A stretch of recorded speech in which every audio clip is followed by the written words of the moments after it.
Hello and welcome everybody to the Teaching and Learning Lab, where we'll be streaming the Living Past's finale of this semester. I'm Ivar Troos and I'm joined here by Simon Dirks. Hello, I'm one of the instructors of the course. We've both been involved for a while, so some of the viewers might recognize our faces. Some of you might not know us. Maybe it's good to give a little introduction to the Living Past course before we begin. So, Ivar, what is the Living Past course in a nutshell? In a nutshell, well, we've refined the exact sentence over the past 2 years, I think, by now. But I think at the moment the best version we can do is that we try to bring cultural heritage to life for a broader audience using innovative technologies. And we've got 4 beautiful teams that have been working on exactly this. In how many weeks was it? 10 weeks. So only 10 weeks, and especially in the beginning, people were working individually. So we discovered Zuilen as an area in Utrecht. So the actual prototypes were made in only a couple of weeks in a transdisciplinary way. Maybe it's good to introduce that concept. It's a transdisciplinary course. What does that mean? Well, we don't just go across disciplines, but we also try to engage with stakeholders. So this is a course that really takes place in the city of Utrecht. And we've been working together with wonderful people from the university who came in as experts in their field.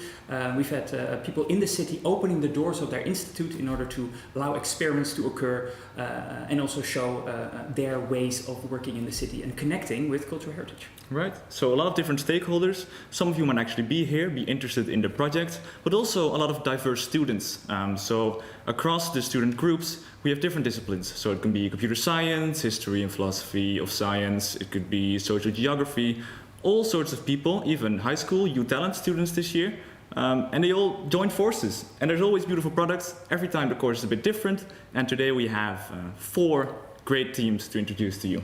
Indeed, and I have the honor of introducing the first of those teams, Team Leaf, and I will read out a little excerpt that they wrote for us to introduce their work. Will you be able to figure out Art Gulit's lifelong secret and escape Werkspoor unnoticed? This escape room will showcase the rich history of Zuilen in an innovative and interactive way. And I've been here yesterday, was actually, it's been tried out at the Museum of Zuilen, which is pretty exciting. I'm looking forward to their presentation. Super cool. Next up will be Team Virtual Agora.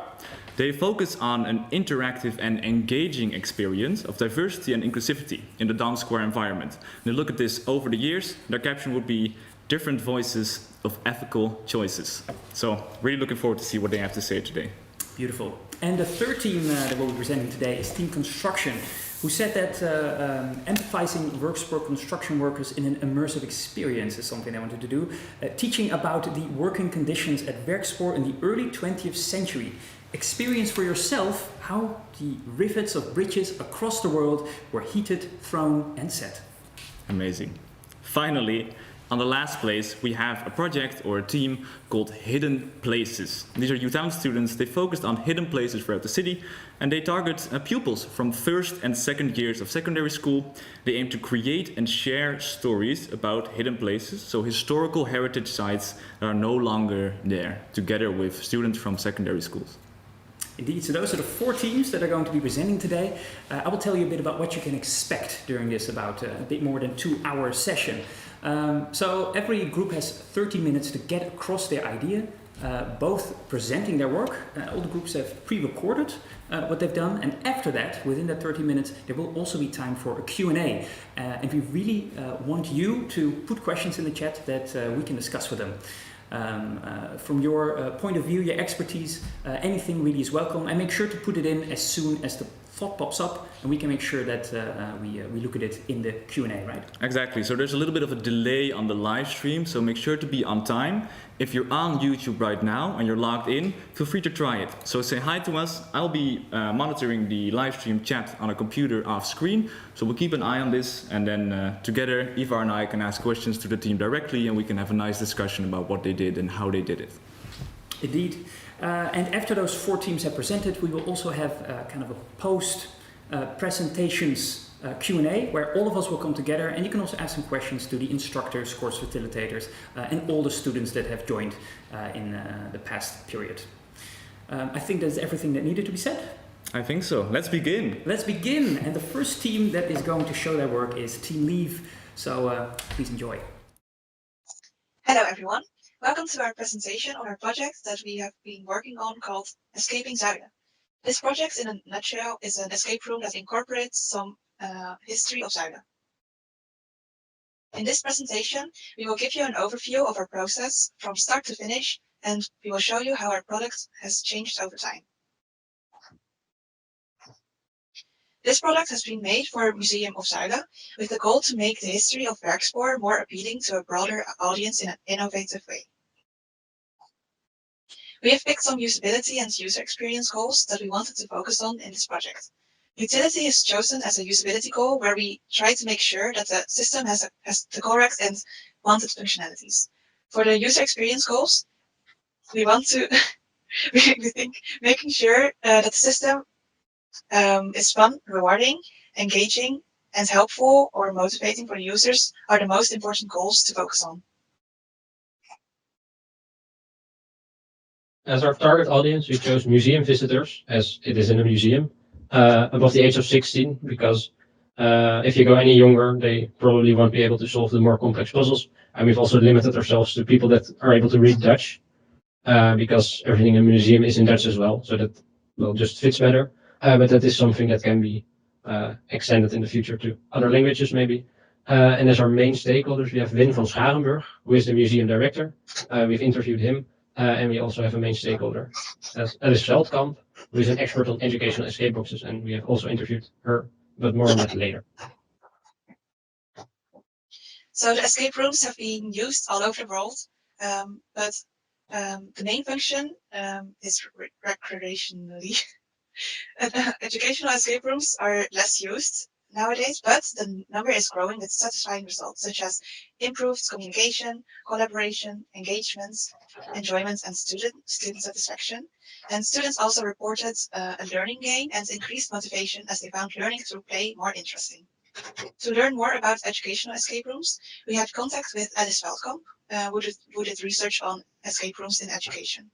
In her paper, escape room designers advise that first, the escape room is tested with experienced gamers, then on critical friends, and finally on the target audience. Her paper also mentions design criteria to focus on for educational escape rooms. We have implemented 4 of these design criteria. These are foster immersion, develop sustainable materials, enable fast and easy handling, and ensure active participation. For the requirements of the system, we used the Moscow method to categorize them by importance. Here are the most important ones that we have found. For the must-haves of the system, it will need solvable puzzles. And in the context of this course, it is also important to have a historical aspect and a digital or physical interaction in the system. Next, the escape room should have a timer, a storyline, and a final reward.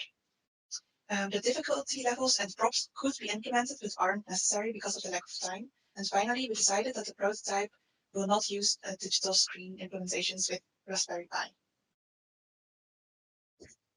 Okay, so we did some research on theoretical background because we want to design our escape room with, a scientific basis. So we've looked at the zone of proximal development, which I'm not going to explain all of it because it's a bit too complex for now, but it basically tells us that we can teach people things by using by guiding them. So in this case, we want to use the puzzles to guide people to extend their knowledge, but we should not make them too difficult because then people will get frustrated, which is not fun and also not beneficial for the learning trajectory. And also have cognitive load theory, which basically says that if you have too many stimuli, you get a cognitive overload, which is not good for learning and also not very pleasant to experience. So we really thought about the immersion factors like decoration, ticking clocks, sound effects, anything that helps with immersion. We really try to manage it because it places a lot of cognitive load on you. So you really have to balance that load because the complexity of the puzzles also takes a lot of cognitive load. So if you have too many distracting factors, you get a cognitive overload, and that is not so beneficial for the individual. Yeah, to gain inspiration and map the market, we have searched for existing applications. And there are several general educational escape rooms available. However, we've not found any escape rooms for teaching of the history and the context of museums.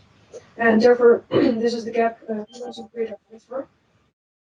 For designing the puzzles, we started checking existing escape rooms and escape boxes to gain inspiration. as Liam and I both owned such box, we checked and compared ideas and puzzles we liked and didn't like. And this resulted in a huge document of puzzle ideas. And very quickly we came to the conclusion that in contrast to the escape boxes, we did not want to read too much of the narrative story during the game. This is because during the escape room and having time pressure, we just wanted to focus on solving the puzzles instead of reading. Yes, as Max mentioned before, we did a lot of focus on narrative and immersion, and the narrative came actually pretty early on. It was pretty much during the first session of the Living Past course. The entire class met up with Wim and we walked to the museum. In the museum, he told us about several stories of Werkspoor workers, and one of them was a story about how they smuggle products they made for themselves for personal use during work hours. This really caught our attention and kind of kept in the back of our minds. And when we formed a group, that was one of the narrative ideas we immediately threw into the group. The other story, we wanted to do something with a Second World War team, where maybe the people trying the escape room are a group of private investigators that Werkspoor hired because they have the suspicion that some of their workers are secretly working for the English, and they need to figure out how.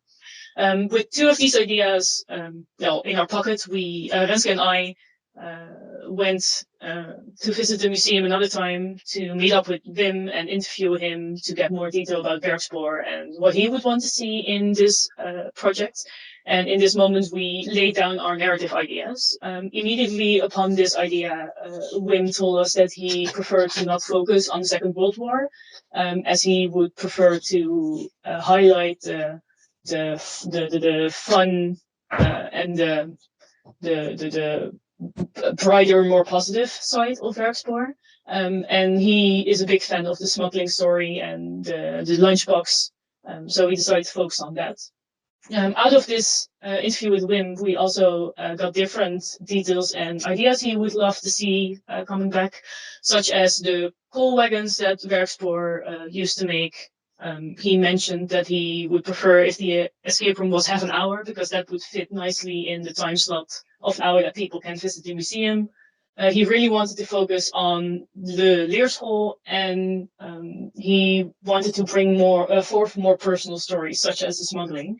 And because of that, we also managed to get a letter from the person who used to smuggle things out of Werkspoor that we implemented into the narrative story. So as a first prototype, we made a low fidelity prototype in Figma, which was a basic point and click game. So you can see all the pages here with all the arrows that connect them. So you start with some of your colleagues, and you can, they tell you something about the smuggling and some things you have to do. And some puzzles you have to solve. And then you can click on the arrows and then you can walk around. So you can go to the table, for example. But it didn't really contain actual puzzles, but just a basic idea for the story, and to also evaluate the escape room concept integration within the museum. So then we did a cooperative evaluation with the people that tested. We asked them some questions. So which age category do you think this belongs in? And most of them chose for young adults. One of them said it was not yet clear enough because we had some preliminary puzzles which you didn't have to solve because the answers were already there. But some of them were a bit too easy and others were too complex to get a definitive age category. And someone also mentioned that they would give it an age category of people in their 30s because we had the colleagues in the beginning, and that's a concept that you don't really experience before that. Is it a fun way to learn about history? Well, most people enjoyed it. It's always fun to use a game. People like the smuggling aspect, but there still was not enough history in it, so that's something we worked on after that. And how does the narrative fit the museum and escape room experience? Well, someone mentioned that the museum is too modern for the time that the narrative plays in, which I think was fair to say. But most of them thought it would fit the museum. There were also some other remarks. We could make some puzzles change, so you need to solve one to be able to solve the other. We had a laptop in the prototype, which really wasn't quite right for the time frame, so we had to remove that. We should add some more context for the story. We could add some historic images for extra immersion, and we should also implement something like a lifeline or hints or a supervisor to keep people on track. Yeah, next we had an interview with Alice, in which we gained more insight on how to tackle the puzzle design. She recommended to start with establishing learning goals and from that working backwards by creating puzzles and combining them. Based on the interview with Wim, we decided to set 3 main goals, which are learn more about the company Rexplore, learn more about the specialized trainings and education in Rexplore, and learn about true stories from employees Rexplore. Based on these goals, we ran through a huge list of ideas and filtered out which puzzles and ideas would fit the framework, and started thinking about the puzzle flow and the interdependence between the puzzles, which resulted in some sketches you can see on the slide. We agreed on having multiple puzzles at the same time because we didn't want people to have to wait too much. Simultaneously, we created 2 concrete puzzles, namely the newspaper puzzle and the clock-in puzzle, and we were able to make like a lo-fi sketch of the puzzles to be able to evaluate these, because Alice also emphasized to evaluate as much and as soon as possible. Yes, Alice advised us to evaluate as soon and as much as possible. And with her interview, we also got an evaluation framework, which she advised to first start evaluating with experienced gamers. So we rounded up people we know that have experience with different types of games, and we asked them to test the paper puzzle and the clock-in puzzle. The results of this test were very positive. People were excited about the idea of making a historical escape room. However, they did mention that due to the time pressure that it was difficult to recall historical facts, and they pretty much at this point only learned that Werkspoor makes trains. However, we did manage to make certain decisions about the newspaper, and that we should have an overlay that would reveal a sentence, and we were able to get more connection to the museum space and our learning goals throughout this evaluation. Yeah, next we implemented the feedback of the evaluation and developed the remaining puzzle ideas, resulting in individual puzzles, which you can see on the slide, which are clock puzzle, gardener puzzle, map puzzle, money puzzle, leerschap puzzle, a lot of different individual puzzles, which we combined. Yeah, next slide, please. Okay. These puzzles we have combined into one workflow and cohesive escape room, as you can see on the slide. First, the participants start with the clocking puzzle, after which they have access to the other puzzles and information. They have to solve the puzzles and combine the good answers to get the codes to open the 4 boxes in the suitcase. Each of these boxes contain a part of the end puzzle and a coal wagon, which are combined to get a good final code. Next, we performed another evaluation with 3 critical friends. In a team, they evaluated the current version of the escape room, evaluating the puzzles and the puzzle flow. And therefore, this was the first time we were able to get an insight of the combination and the coherence of the puzzles, which resulted in some final changes, mainly in the details of the puzzles, such as language, hints, and colors. And also the time limits. Originally, we set the time limit on 30 minutes, but it turned out this was way too short. Therefore, we changed the time limit to 45 minutes. Yes, after this final lo-fi prototype, it was time to start working up towards the big beta test day, where we were going to have different groups play the escape room in the actual museum. But beforehand, we still had to finish up a couple of details, such as the narrative. We already had the idea of that a Werkspoor worker would smuggle things out of Werkspoor, but we hadn't exactly stated why or what. We ended up it being Art Gullits, and that the group who plays the escape room receives a letter from him explaining that he was making a little present for his young daughter, and that he wanted to tell you about it and asked if you could come into the past with him to relive his story. This letter is based on an actual letter written by a person from Werkspoor that we received from Wim, except we made some changes, like changing the name for privacy and maybe adding or removing some details that would fit the story. Because we invite the group to go back into the past, we wanted to ensure that all the puzzles and the details looked like it was old and from the past. So we used a lot of sepia colors and made sure to make it look aged. And for example, we used typewriting font to make it seem like it was actually from back in the past. We also, for the actual escape box, we managed to find an old suitcase, which we thought would fit the narrative that you go to work, and it was a perfect fit for all the puzzles and the things to put it in. The clock-in puzzle we made based on requests that Wim had and pictures we found online and a draft that Renske drew. We wanted to make this an actual big thing because it was very important to Wim, something that he mentioned several times that he wanted to have and that he really liked to have a clock-in clock. And this is also where our technological aspect comes in, because we had to add a technological aspect into our project. And if people manage to find the right card, they have to put in a certain code. And you can see that by the sticks poking out of the little holes. And if they put in the right code, the hole on the right shows a code that gives you entrance to the suitcase you previously saw. Last but not least, the newspaper puzzle also got a big makeover. We found an actual historical werkspoorcourant that was used to make one that would fit in the escape room. So we focused on using a lot of historical context to give a greater sense of immersion.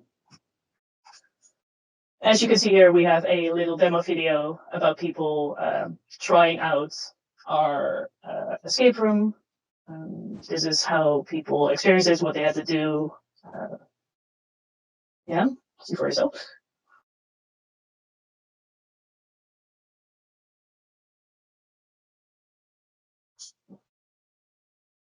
And that was now the evaluation of the big beta testing. Yeah, so for the HiFi Prototype, which you just saw in the demo, we combined ideas from our previous prototype with the new puzzles. And this prototype was also tested in Museum of Zuilen to test a real full escape room experience. So we had 3 groups that were evaluated, and the age of the participants were all above 19 years old. So from the evaluation, everyone that agreed that the target group is anyone above 16 years old. And from the feedback from the participants, we have found the following points. Most puzzles were fine to keep, but some minor improvements could be done, like better phrasing of sentences, of the crimp plot and the clock puzzle. And people also said that the escape room is a fun way to learn more about the history of Zuilen, but because of the synchronous puzzles, it would be better synchronous puzzles in the escape room itself. It made it hard to follow the whole story and it was a bit overwhelming. So it would be better to make the puzzle flow more linear so they can easily focus on a few puzzles more. And we actually had made this decision consciously to have more synchronous puzzles in our escape room, but because of this feedback, we should definitely look more into it. And besides the puzzle flow, it would also be better to have a clear goal to work towards. And finally, the escape room didn't really feel immersive, so more elements like props and a more immersive narrative could be looked into. And from the evaluations, it shows that our prototype still needs a lot of refining. However, we have been limited to use realistic ideas for a 5-week project, and we lack a lot of technical skills in the groups. However, if we will continue the prototype outside of the course, we have many different future plans. Yeah, we have some future plans. Some are based on the evaluations, others we thought of ourselves. So as already in the beginning, we can make extra languages to make the target audience bigger. We should rethink the time constraints. We should test for accessibility. That's something we didn't have time to really consider. In this project, we want to film the introductory story to increase the immersion. The museum will be rearranged in the future, so we should keep that in mind when designing puzzles that use parts of the museum. We need a better solution for the timer because it's currently a PowerPoint presentation, and we just want to implement more technology all over it. Thank you for listening. All right, we are here joined in a Q&A with Team Leave. Hello there. Hi. So yeah, thank you so much for that presentation. The first thing I'd like to delve into is that you very shortly showed a video being available. Do you have that somewhere? Yeah, we can share it right now. Oh, that'd be good. Yeah, yeah, because you made that during your evaluation there. I'm curious to see what it looked like. Do you see it?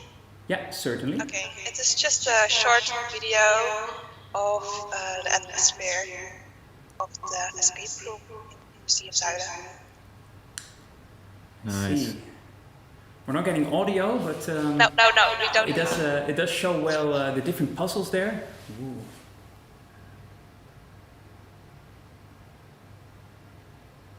And also in the Museum of Zuiden, if you've never been there, definitely worth a visit. We went there during the first session of the course as well. Thanks for showing the video, gives a bit of an idea of what that looked like. Let's get to the first question that we'll be asking all of the groups, which has kind of become a tradition by now in the Living Past live stream. And what is that question again? What was your favorite moment in the course as a team?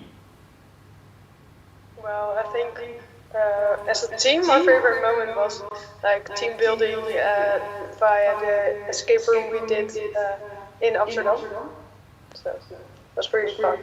We experienced the escape room ourselves, and then we got inspiration for our own project. Nice. Because you also got to talk to, if I may ask a follow-up question, talk to the one of the people that at least repairs there and makes part of the room and manages new groups coming in. How was that? Yeah, exactly. Yeah, that was really fascinating because we were able to actually get like a behind-the-scenes view that you usually don't get, and he was really open to talk about how they kind of, like, they didn't explain detail because spoilers, but they kind of like mentioned how they managed to do things and link up things, and we got to see an exclusive view of how to run a big escape room, and that was awesome. Very good. Are there any questions coming in via the chat meanwhile? Not yet, but there is a compliment for you. Cool project, very well thought out. So Thank you. there's that. And if other people have questions, of course, Ivar and I will also have some questions to ask you. But in the meantime, please put them in the YouTube chat. Indeed. One question I was having was actually about the making process, because you actually created these props, right? You used Arduino boards and you did some woodwork and some 3D printing. Could you tell me a bit about that process of actually making physical objects? Because that's a bit new in this course in a way. Most of it has been digital so far. Yeah, how did you experience that? Would you recommend it? Yeah, I think for us the most fun part, actually for me, was actually making the puzzles basically. Thinking about the puzzles was so interesting, but actually from like sketching to making it in real life, yeah, it was pretty fun. It was kind of difficult also having different people and yeah, the technical aspects were having a bit of issues, but yeah, eventually we're really happy with the end result. It's really cool to see your ideas come to life. Yeah. So it starts at paper, and then a couple of weeks later it's suddenly standing actually on the table, and that's really cool. Yes, definitely recognize that as well, seeing all the progress. Yeah, I mean, like Ivar said, we had a lot of digital prototypes in this course, so I really like you taking a bit of a different route. I was wondering, you chose for this physical, real-life medium. Do you think this could have worked as a digital prototype? You want to go, Max? Yeah, I think some mechanics would work, but some puzzles also really benefit from being in a physical space. Like we had something where you had to put some ropes on the ground, you saw in the video in the end. That doesn't work digitally. And also there were some puzzles for which you had to look around the museum looking for clues. So otherwise you need to build like a whole website with a few parts, I guess, with relevant information so you can look around. So no, I don't think everything would work in a digital space. Right. Thank you. There is a question in the chat, by the way, before you ask another one, by Twan Pieters. How realistic are your future fine-tuning plans? So what's up next for you as a team?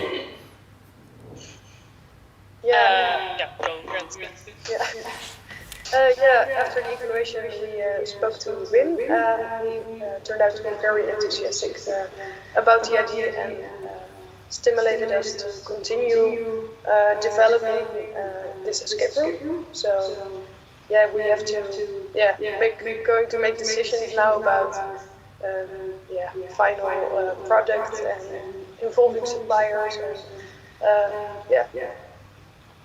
possibly also using contacts from the Utrecht archive. So I think there is a possibility to continue this idea. Nice. And that also answers Alice's question, I think. Is the museum going to further develop it? And I guess it will be in collaboration with you as a team, correct? Exactly.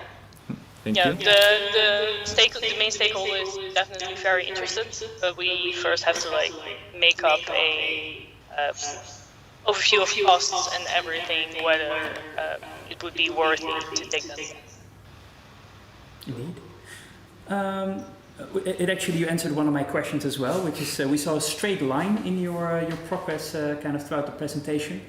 Will that turn into a cycle at some point? And it seems that the design cycle is coming through. That is nice. One thing I'm curious about is what was your most surprising finding in the evaluations?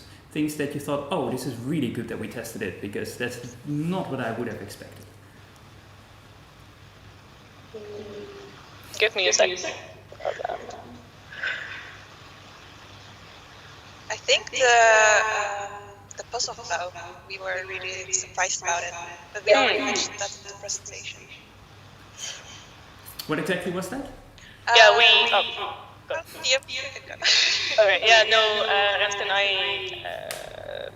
specifically decided to give several puzzles at the same time, because from our own experience we don't like waiting on other people in the team. But out of the evaluation, people actually said, no, we like it more that you get guided through the storyline, because now it's too much at once. And that was very interesting to have that came out of the evaluation. Very interesting, that balance. Do you have more questions? Well, there's again a compliment. Wim van Schuilenburg confirms, I think this project is absolutely usable for the museum. So that's amazing news. He agrees. That's good to hear. And Alice says, or adds to the discussion, a physical escape game fits the touch and feel of this typical topic, smuggling, very well. So I guess in that sense you did make a very good choice in making it into a physical medium.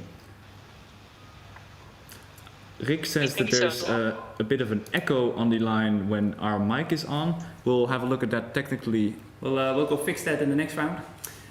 Sorry for that, everybody. I think we have time for one final question. So maybe the chat wants to supply, and otherwise I'll have one at the ready.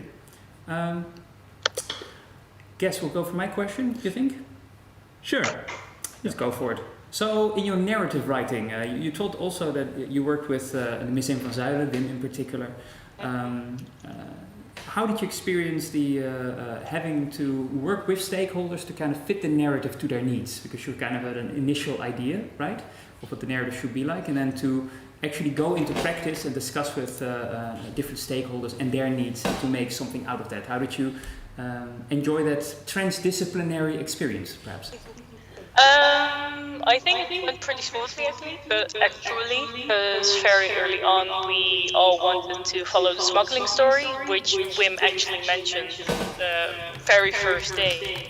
And I think that actually went pretty smoothly, because he also provided us with a whole very long letter about every detail.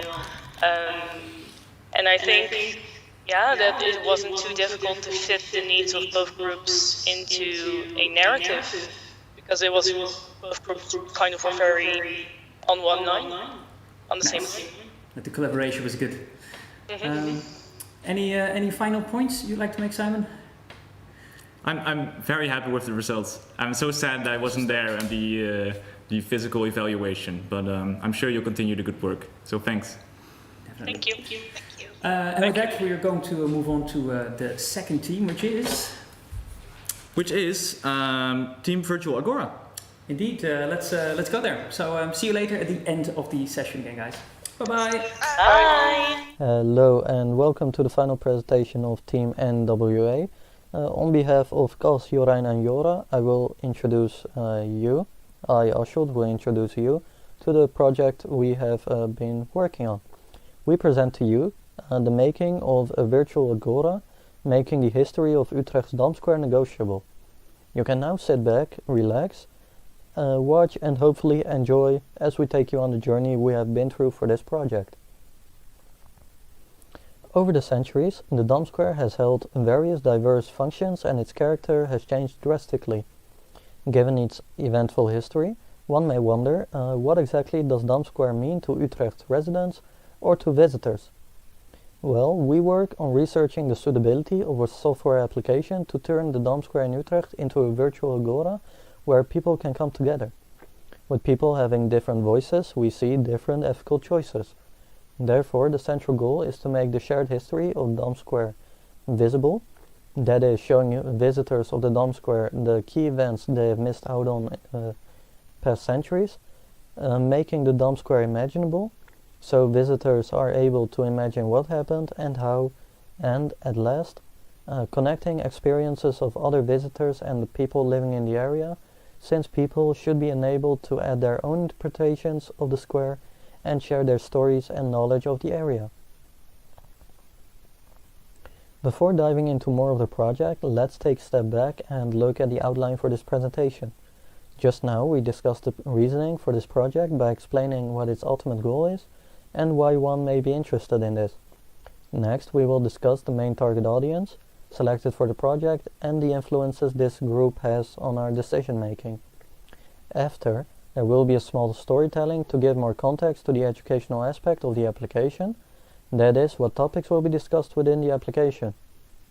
At last, 2 different prototypes will be introduced for which you, as a viewer, can have a say in. More about that later. Now, we head to the definition of our target audience. We focus on a specific target audience rather than the average visitors of Utrecht, or more specifically Dam Square. That means, instead of focusing on either kids, young adults or elderly, we chose to focus on students, since that leads to us having insider information for when decisions have to be made. For this, we look into the age group of 17 to 27, since research has shown that over 75% of students belong to this particular age group. However, not only do we look at students living in the area, but also at students visiting Utrecht. Data from empirical research has shown that around 20% of tourists belong to the age group that corresponds with one chosen by us, that fits most of the students in. However, a mere 9% visit historical sites, whereas around 30% of tourists seeks pleasure in Utrecht. This got us to think, how can we create an application that is both more engaging so that it attracts more users? At that exact moment, we thought about developing an educational game which makes it both educational and pleasurative in the form of a web application. The latter is important since we have observed that students do not like to have to download a new app for anything they do.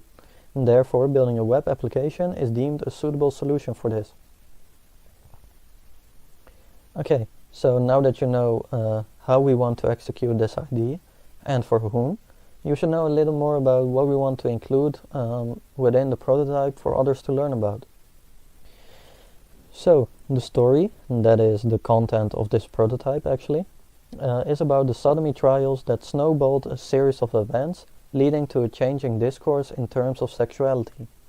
Before going into more detail about the choices inside of the game, we will give a summary of the sodomy process and why the story is so important in terms of diversity. Well, in the time when the story took place, homosexuality didn't have a name. It was actually called a crimen nefandem, which translates to the silent sin. It was a sin that could not be spoken of, hence the silence, and even knowing about the subject was considered dangerous. It was considered an act of sodomy that included all acts of sexual behavior outside of marriage, including bestiality and incest. The cause of this was considered gluttony. Too much indulgence of wealth, food and dressing would lead to inappropriate sexual behavior that would bring wrath upon the whole nation and cause a polluted universe. Before 1730, men performing sodomy were convicted, executed, and the evidence of the trials was burned, as if the act never existed in the first place. The sodomy process that began in 1730 broke the silence. The sodomy trials began when a church member accused two men performing sexual intercourse. One of the accused men, Van Baden, tries to save his own life and others by revealing other men who he believed didn't live in Utrecht anymore. But, on the other hand, it led to an arrest of men who indeed still lived in Utrecht. It spiraled with more men being named and accused. One of them, servant and soldier Zacharias Wilsma, was even both accused and arrested. Based primarily on his confessions later on, the court compiled a list of over 140 names of men from all over the country who had committed sodomy. After the execution of 5 men in Utrecht in secret, the Utrecht court informed courts in other cities and councils of war about individuals suspected of sodomy under their jurisdiction. Then, arrests followed in numerous cities in the Republic. Here and there men even fled or actually committed suicide. In the 2 years after, so from 1730 to 1732, over 300 men were prosecuted. 80 of those 300 men were sentenced to death. Although the story is considered one of the most tragic events in acceptance and diversity, it can still be considered a transformation in the public discourse of individual sexuality. After the prosecutions, the act was considered a sin of the individual and not anymore a sin that polluted the entire universe. So this was sort of an improvement. These prosecutions led to a new public discourse of desire, sex and gender, and although unintentional, eventually led to the category. Okay, so now I'm gonna walk you through our design, the design that we made in Figma. Yeah, Ashil told you something about the background of the project, so the research we did, and I'll show you how we were planning to implement this. So we went for a web app instead of an app, and a web app is a website made for mobile first. And the reason we did this was to make sure people could use the app like in an instant, because we feared that people wouldn't want to download the whole app if they were on domsplein. So we figured we would make a web app so people could like browse to the website and start right away. So this is the interface of the landing page. Welcome to the domsplein Diversity and Inclusivity Tour. And on the bottom you will see 3 icons. We'll explain this later. Yeah, we thought it would be nice to have a University Utrecht logo, but that's for now. And let's get started. So when you start off, you'll see that there are 3 options here. You can scroll to the bottom, but I'll show that later. And the first option is the tutorial, and you'll see that these 2 have are slightly darker. That's because you can't click this yet. You have to complete the tutorial first. So let's complete the tutorial. You'll go to this screen, and you'll see like an explanation, exit. So click on your screen anytime during the tour, and the exit button will show up here. So if you click on your screen, you can click on the exit button, and you can exit to the home menu. Next, you'll see that you can see here how far you're in the tutorial. The home button we just saw on the bottom left. Click here to return to home screen. Then the achievements in the middle. We'll look at the achievement page later on. And language. So click here to change the language. We have not yet implemented a second language into our design, but to get the point, the language. Hello and welcome to the final presentation of Team NWA. On behalf of Kas, Jorijn and Jora, I will introduce you. Figured we will make a web. See here how far you're in the tutorial. The home button we just saw on the bottom left. Click here to return to home screen. Then the achievements in the middle. We'll look at the achievement page later on. And language. So click here to change the language. We have not yet implemented a second language into our design, but you get the point. The language we want to implement are probably Dutch and maybe German, or we first have to find out which countries visit a lot. So, but for now, English will do. And then for during the tours we will do the timer. After the timer runs out, the story will continue on the default path. So you'll get a storyline, and during the video you'll see this thing will pop up with two options, and depending on your option the story will continue in a certain direction. And to choose this option, we wanted users to have like limited time to choose to pick an option. So we added this timer here, and then the two options. And like I said, the options does influence the storyline. So let's get started. Let's first go to the bottom so you can see how this works, and let's try sodomy process.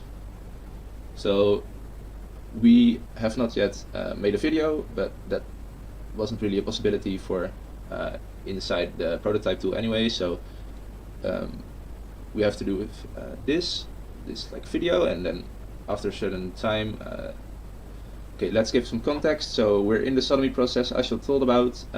You're walking on dump line in the video.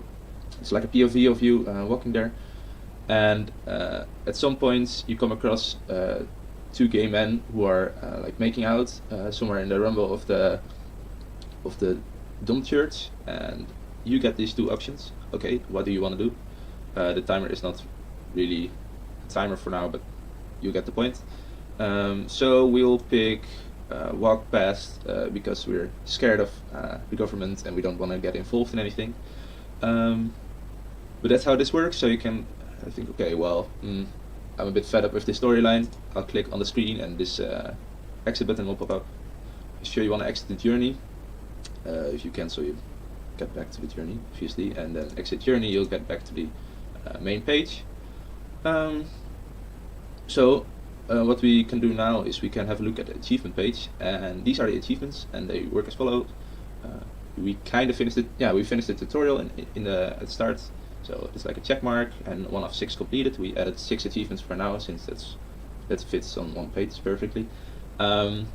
Law-abiding citizen, choose options that fit the historical laws. So I walked past, that kind of fits. If I had helped them, I would get involved and maybe get locked up. But so there are 23 options in total in the 5 storylines that we added. So about 4 or 5 at every storyline. So we, in this case, registered 3 options that were according to the historical law. Freedom Fighter, this is an achievement you get for signing the Union of Utrecht, which is another storyline. Anyone there, if you're AFK, so if the timer runs out, the game will choose the default path. So this kind of happens once for me during the walkthroughs. So the game chooses once for me. Dedication, complete all journeys. So in the end, we want to have 5 journeys to do. Yeah, we kind of completed 1. And Back to the Future. And this is leave a comment and share your thoughts on Dom Square, and that's 0 on 1. And what this is, you see here, your turn. During this turn, you can share your thoughts on how Utrecht should have changed or should change. And this is not yet here. We are not completely certain, and we want to involve you guys to give us some feedback on how you would think is a good idea to like leave a comment on what you thought of the tour, what you thought of the historical laws, and what you want to see for Dom Square in the future. So we could either make like a whole storyline with more options to choose from, or like open questions instead of closed ones with 2 options, so that people can give their opinion on what they think of certain things in the walkthrough. But this is a really important piece of our design, and we did not want to like make it with the with how we thought it should be made. We kind of wanted more feedback on it. So this is why I'm asking you guys now, so you can give your feedback at the end of the presentation. Okay, so now the third part of our presentation, in which I'll go to the two designs we actually have. I made a design and Cas made a design. And we did this because we wanted to have like two options for people to choose from. So not necessarily A/B testing, since that's like, okay, this one's good, this one is bad completely, but like combine the best of both designs to one end design. And we would like you to give your opinion on these designs at the end of the presentation as well. We will put a form in the link, so in the chat, so you can give your opinion. So the landing page. We have the landing page on the left, which is really simplistic, not too much text, just like welcome and get started. And this is because, well, we thought, okay, maybe if a user already like searches for the website, it's pretty obvious that he probably will use the website as well. So that's like quite simplistic. And then the right one has a bit more text and a bit more explanation already on the landing page. So those are like the first two. Then the help page. This is done in two separate ways. On the left, you'll see the more simple one, more like a walkthrough one. So not really a page, but more like the tutorial, as I showed during the tutorial you just watched. So like a really short explanation, and on the right is more like it's really a help page, and there's more text to explain what the buttons do. Then the third one, the option menu. On the left we have the option menu I showed you earlier with the two options in the video, and on the right we have more text, and the interface is different because we have like a you can see it for yourself. The scenario is like written here. This is because the people can read it again then. And here you have to like picture the context. The context will be in the video that plays until the option is shown. So the context will be available in both designs, but here it's like written on top of the design as well. And finally, the achievements page. The left is the achievements with the medals and how many tasks you have fulfilled already. And on the right, it has a different layout with like different ways of showing you how far you are in getting the full reward complete. And now we would like to have your opinion on our designs and like, okay, well, I like this way of representing like the progress, and I like this way of like layout better. So go. Welcome back, everyone, and thanks for your presentation, team. I'll check the chat first. So far there are no questions yet, so anyone in the audience, if you have a question for the team, please put it in the chat. But maybe I can start with a question. I was wondering, you told us a lot about the project and the product in the end, the prototype. You managed to go from essentially nothing to something that's very tangible. What was that research process like for you? At first it was researching who we want to do it for, and there was deciding who our target audience was, because at first it was quite broad, so like all visitors of the DOM, and we were like, we cannot design a prototype at once for all those different age groups. So we narrowed it down. We chose students, but still there are multiple age groups consisting that include students. And then we did more research on the tourists and which age groups overlap with those. So not only students of Utrecht, but also students visiting Utrecht. And based on that, we tried to do more research. What do they want? How should an app look for them? And from there, we continued on working on the prototype. So it was really an iterative process of defining the audience, reshaping your prototype, and then thinking more about the audience. So this sort of two-way connection in that sense. Yeah. Nice to hear. Thank you.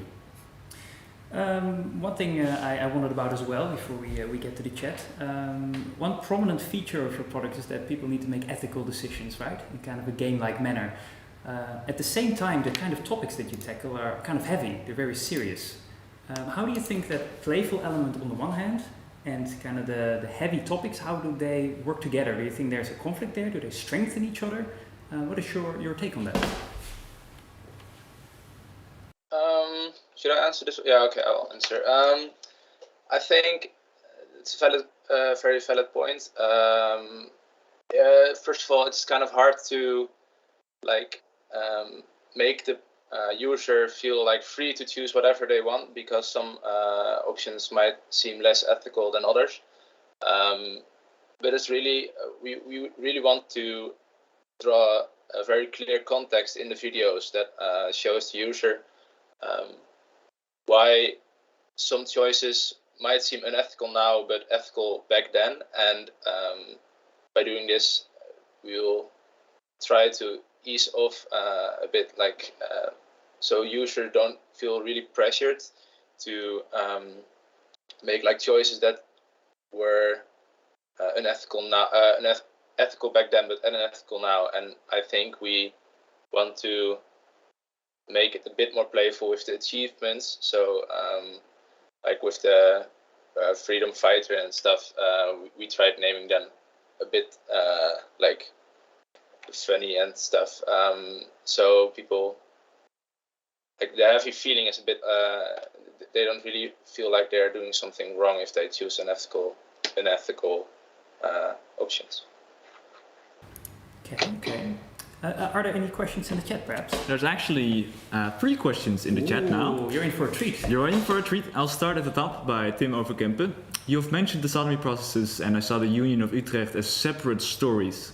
You mentioned that you would like to have 5 stories eventually. Have you already thought about other topics? Is his question.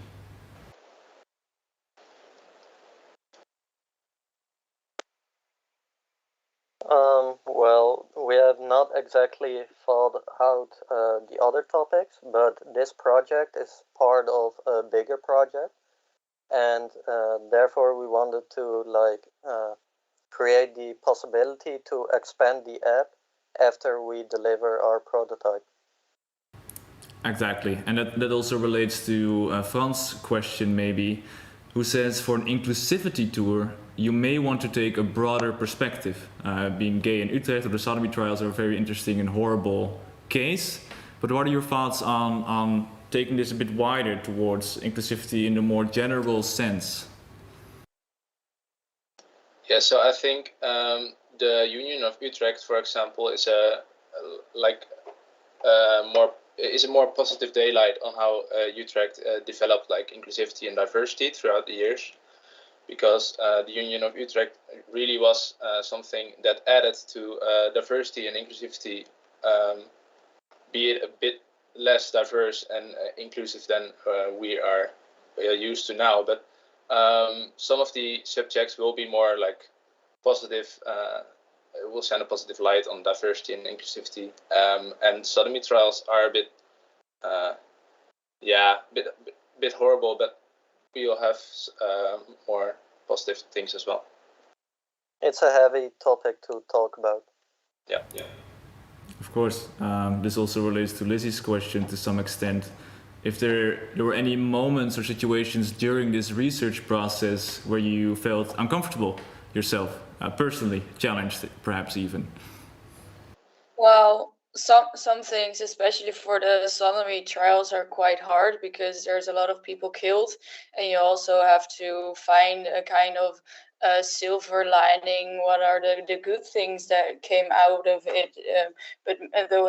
What is the start of a process? But a lot of people were killed, but it broke the silence that you could openly discuss homosexuality, although it was still very, very strict. But you can see that as a possible change, but that is quite open for debates. So bringing it as a good thing doesn't feel ethical, but it's quite important for Dutch and sexuality in Northern Europe entirely.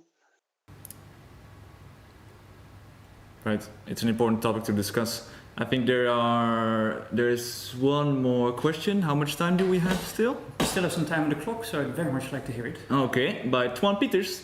How exactly is this web application going to stimulate the dialogue on Dam Square? That was a goal with the project, and Yeah, I think that's one of the goals of the project. yeah. Tell us about it. Yeah. I don't know if anyone else wants to answer, but I can answer pretty quick, I think. I have shared a form in the chat so people can give feedback, but what we want to do is we want to have like the interactive storyline, as I told in the prototype walkthrough, and that's like the future, so people can have like an interactive dialogue, like they can share their thoughts on how Utrecht should change or should have changed in the app, so other people can react to those to those comments. Okay, I see it's in the chat again. But like that's how we want to implement that with the future tour. Thank you. Great. I see you just put in the form for feedback in the chat, right? Exactly. So everybody that is watching currently, please take a look at that link and make sure to fill it in and help this group with their evaluation of the ideas and to make sure that the future of it is even brighter. I think that's time up for questions for Team NWA. Thank you so much for joining. I'm sure at home there's a lot of applause, so just imagine a bit of it. And then we move on to the next group, which is Team Construction. Team Construction. Here they come. Welcome to the presentation of a project Empathizing Werkspoor Construction Workers by Kwajan Yang, Jeroen Goossens, Jelke Boelen and Remijn te Braken. In this presentation, the following subjects will be discussed. First, an introduction of our project will be given. We will elaborate on the intended audience for our project, and we will show you our prototype and finally talk about what we envision for our project in the future. This project was inspired by the visit of Museum Zuilen. Wim van Scharenberg, founder of the museum, told us a story about Werkspoor. Werkspoor used to be a company located in Zuilen and has been a vital part of the creation of Zuilen as we know it. Werkspoor was a manufacturer of many things like machines and bridges. The story that was the foundation of this project was about the use of rivets in constructing a bridge. The use of rivets was a commonplace technique for construction of metal structures. It is relatively straightforward. The metal that has to be held together has holes in it. A hot rivet, which is a cylindrical piece of metal with a rounded head on one end, is placed in the hole. The rivet is held in place on the end with the head, and the hammer is used to hit the other side to create a strong airtight sealing. Simple, right? In theory, maybe, but in practice, not quite. The rivets need to be heated to just the right temperature, either too hot or too cold, and the seal will not be perfect. Furthermore, the furnace used to heat the rivets is very heavy and hard to move around. As a result, the person working the furnace would throw the red-hot rivets to his colleagues, who would set the rivets. This would happen on a partially constructed bridge over running water with no security equipment whatsoever. Here we found footage of riveters in action on YouTube from 1928. Although the footage shows the construction of a bridge over the Columbia River in America, the methods used are very similar to those who used to work by Werkspoor. This video shows the project of riveting and the setting we would like to recreate. It is one thing to see a video about its working conditions, it is another thing to experience it from a first-person perspective. The goal for this project was to lay the basis for an interactive, immersive experience that teaches the user about the construction process using rivets in the early 20th century. Let's take a look. On the left-hand side, you see the worker working the oven. He uses his left hand to control the inflow of air into the oven, which regulates the temperature. In his right hand, he has a big set of pliers. He uses these pliers to pick the cold rivets off the ground, put them in the oven, take the hot rivets out of the oven, and throw them to his colleagues. His colleague has a bucket he uses to catch the hot rivets out of the air, and a set of pliers he uses to set the rivet in the desired hole. 2 other workers hold the rivet in place and use an air hammer to complete the process. In the next shot you see the thrower on the bottom right hand side and the catcher high up in the bridge on the top left hand side. As you can see in the video, the workers are not worried by the hot pieces of metal flying around. They seem comfortable with their working environment, even though these conditions would be unthinkable on a modern construction site. It is this discrepancy between the casual attitude towards the work of the workers of the past and our astonishment at hearing the story that struck a chord with us. We want to create an experience in which the user has to perform these same actions to highlight the difference between our reality and theirs. Because actually throwing hot rivets at the visitors of the museum seemed a bit too much, we decided to settle on the next best thing: a VR game. Virtual reality is a tool that allows simulation of an environment. The user experiences the environment from a first-person perspective and can move and interact with the virtual environment. The effectiveness of VR as a tool for education has been proven by multiple studies. The use of VR to create our intended immersive experience seemed like a good fit. We want the experience to be a close resemblance to the working environment of the werkspoor construction workers of the past. To teach the user about the reality the early inhabitants of Zuilen lived in, and to teach about the process of riveting which made a lot of infrastructure possible, a lot of which is still in use today. The main target audience for this project are the visitors of the Museum of Zuilen, with a specific emphasis of the younger visitors between 12 and 20 years old. We imagined a situation where a family of parents with 2 children aged 12 and 14 go to the museum. Where the parents are intrigued by the items on the shelf, the kids soon lose interest in the static objects. They want to go outside or home until they spot a screen with VR goggles in the corner of the museum. They take turns playing the VR game about throwing hot rivets while constructing a bridge in the 20th century and try to beat each other's high scores. By doing this, we create a fun, informal and informative way where our target audience can learn about something which has been a huge part of the history of Zuilen and Utrecht. Our prototype consists of a storyline and a mock-up for each scene in the experience. For the mock-ups, handmade sketches were used, as well as images from the Museum of Zuilen, the Utrecht archives, and from sources found in research into the history of werkspoor and riveting. The work actions used for riveting were translated into a game. In the game, there are 3 parts of riveting who were essential during the construction of bridges. I will explain each of them. The design of the heating game was more difficult to create because the process lacks the competitive interactive elements unlike the catching and throwing parts. Initially, we wanted to design a music game out of this process. However, this idea was abandoned because it would be misleading and does not serve the original idea of reconstructing history.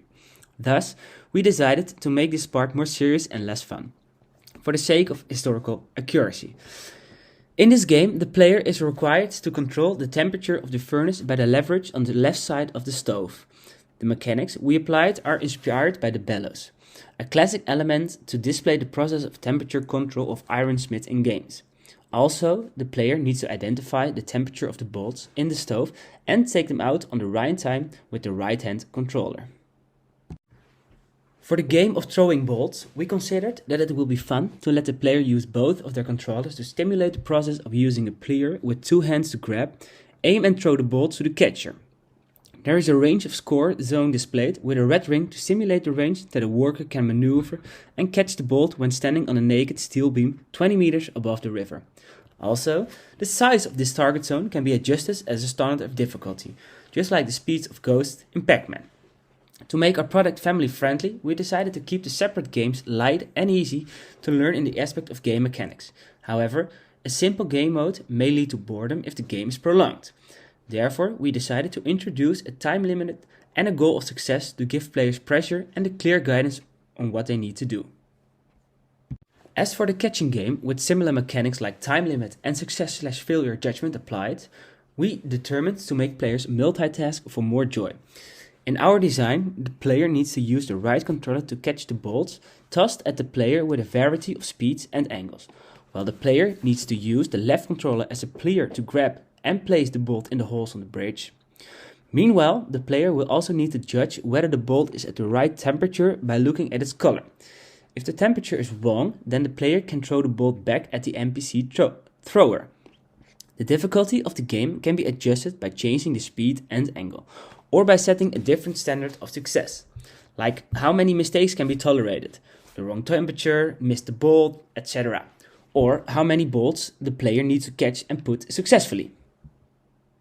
To increase the immersiveness of the experience and give the user a frame of reference, a storyline was added with a few side characters. In short, the story is about a young man looking for work, and he sees a WebExport advertisement in the local newspaper. He responds to the advertisements and gets introduced to the different parts of the riveting construction process, where he can choose which tasks he wants to try. The task is represented by one of the 3 games, as I previously explained. The user's proficiency in the game will be expressed in earned salary. This gives the user a reference of what the people doing these jobs would earn. In order to make a mock-up of the intended environment, we use the application Tiltbrush. Tiltbrush is a virtual reality painting tool we use to make a 3D sketch in virtual reality. The mockup cannot be interacted with and was made to be able to portray our vision for the layout of the game. We focused more on aesthetic and surroundings than historical accuracy. We wanted to use this mockup to create the feeling of really standing on a bridge over a river that is under construction. Let's take a look. The camera angle used here is meant to represent the first-person perspective of a worker working on the bridge. While he is admiring the top of the bridge and his work environment, he should be careful not to get too close to the edge, or he could fall off.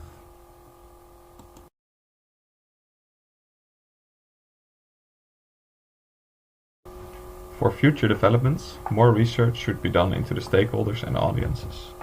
We have discussed the project with Wim from the Museum of Zuilen, but have not yet done research into the audience and intended users. This would be helpful to find out what the user wants from our VR game and how much the user learns from it in order to be able to tune the product towards the desired goal, a fun and informative experience. To be able to effectively receive feedback, a functional VR prototype would be ideal. Having a functional prototype would allow the gathering of feedback on user experience more accurately. To create a functional prototype, however, more expertise on virtual reality is required, as the creation of a virtual reality game is very complicated. To achieve this, collaboration with other studies or companies that have knowledge on this area might be required. It would also be interesting to find out if the concept of using virtual reality for educational purposes is more widely applicable and may be interesting to other museums as well. In this, it would be very helpful to have a functional prototype, which could be altered to fit the specific needs of other museums and their audiences. To make the story more accurate and to be able to include more aspects of the WebExport activities, a report of a first-hand experience would be a good place to start. The current story is based on the story that Wim told us, which is also featured in his book History of WebExport by Wim van Schadeberg. Wim himself never worked for WebExport, but this story was told to him by a former WebExport employee. Through Wim, we have been able to make contact with another former WebExport employee who was involved with the construction of bridges with rivets.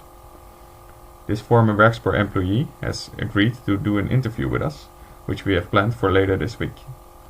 With this interview, we hope to find out more about the WebExport working environment and about the use of rivets. During this project, we have made the first steps towards a virtual reality game for the Museum of Zuilen. We see great potential in this way of teaching children and adults a historically accurate picture of the working conditions at WebExport. Our goal is to make the past alive and create a world that does not exist anymore. This world, which we could not recognize anymore, was a reality less than a generation ago. We made a historically accurate storyboard that can be used for future development. We have made an impression via VR to interest and maybe involve others. Furthermore, in the short time we have left, an interview with an old construction worker is planned. This way we do not only want to be historically accurate according to the books, but also according to the stories of a man that stood on these bridges. Luckily, our main stakeholder, Wim from the Museum of Zuilen, is as enthusiastic as we are about this project. Hopefully Wim or someone else can finish the project. We have worked with great joy for 5 weeks and we are proud of what we have achieved. For now, the thing this project needs most is a VR specialist.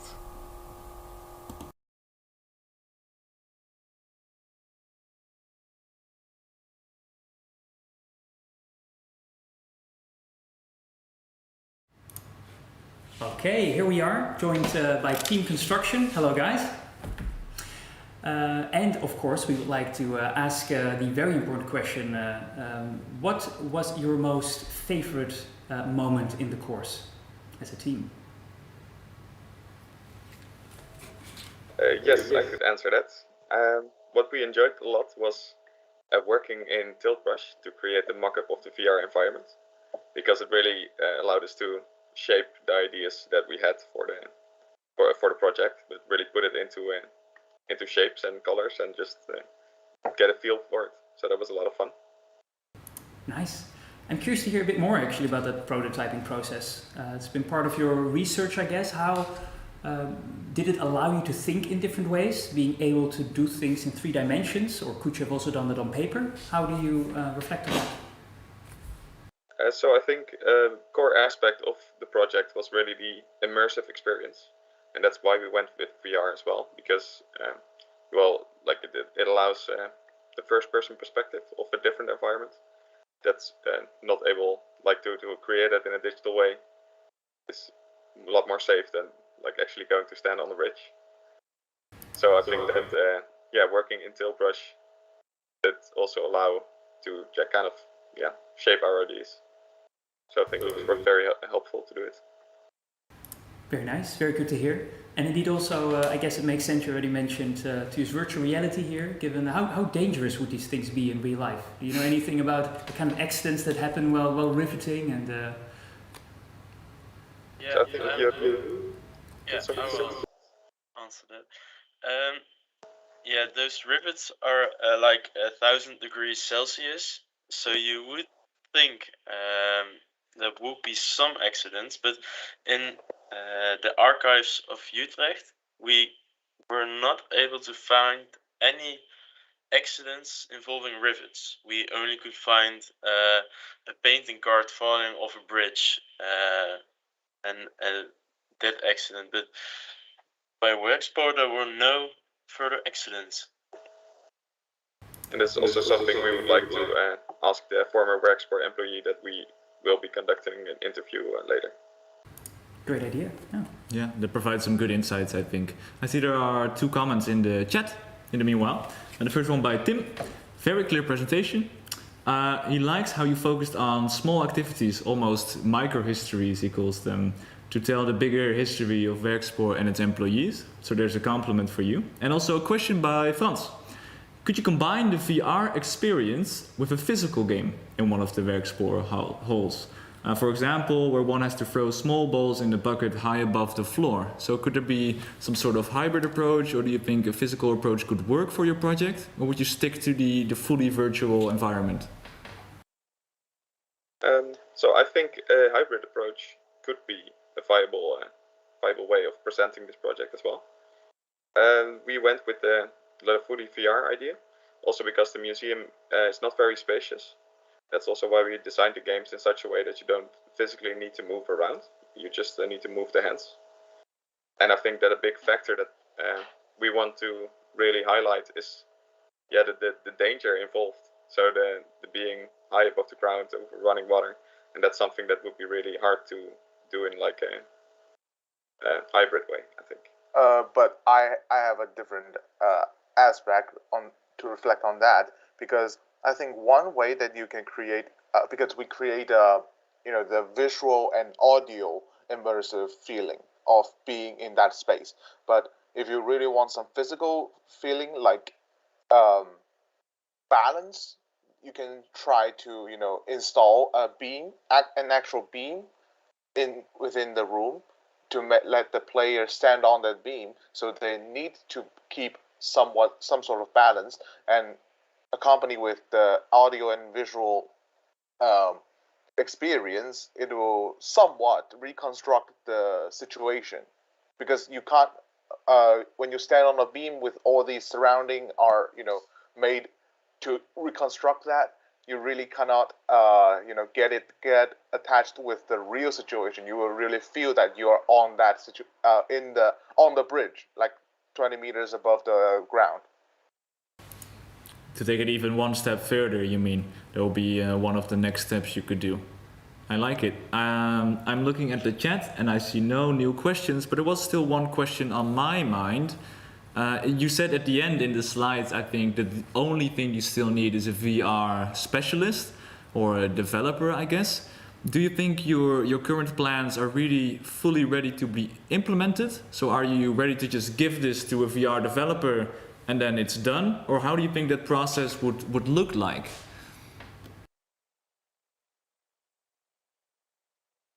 That's a very good question.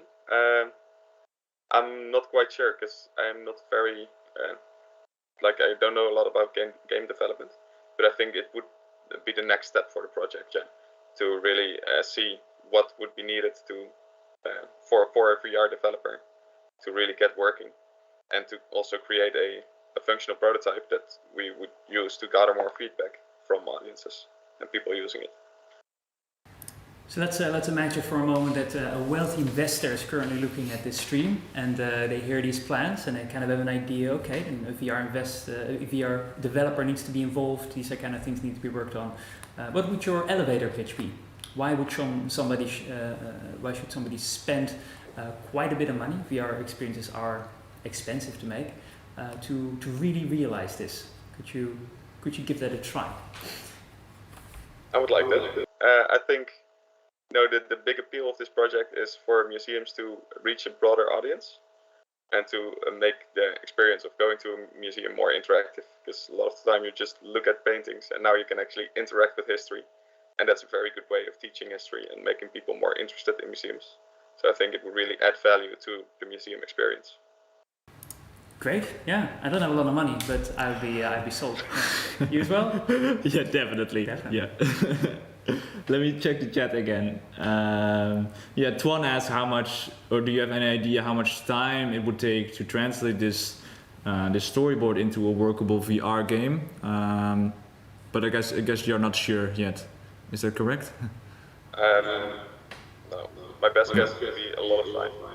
A lot of time, yeah. It's a lot of work. And Frans mentioned that the virtual reality is actually great for eliciting a person's fear of heights. So in that sense, you made a good choice in choosing this medium, I think. Yeah, we had a priority list on our own, and one important thing on that was historically accurate, and also the feeling of just one generation ago, how people worked back then and how the working conditions were. And that was something interesting for us. Also, you saw in this clip from 1928 how those men just threw 1,000-degree rivets towards each other and just catch it with a bucket. That's what we want to highlight. Yeah, and there's a difference, of course, between watching a video from the comfort of your own home on the couch instead of actually having to perform the action, which I really like about your project. You really bring it to life to that extent. Is there room for one more question? I think there's room for one more question. Yeah, and then we can move on to the next group. Let's see. This job looks very much like a collaborative work with other employees, like throwing and catching.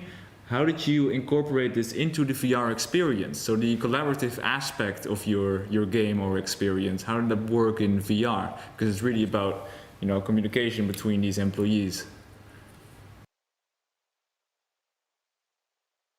I think that's a very good point. Maybe Joke, you want to answer that question? Yes, so we created 3 different little games to the VR, and where you have to catch the things or heat up the things or throw them, and in that way you need to time it exactly to earn points or earn experience into the game. So in that way you're working with you're not working with other people, really people. So they're what's it called? I'm not sure the word. Like this, it's all like a game. So the other people are not real, of course.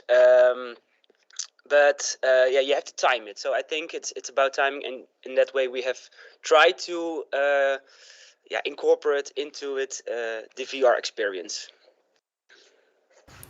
Yeah, to elaborate on that, we did discuss the possibility of making it multiplayer, so throwing into each other. We also discussed the possibility of, if you have the throwing game, that you throw with certain trajectories, and that for the catching game, you actually use those trajectories, so that there's a kind of feedback within the game.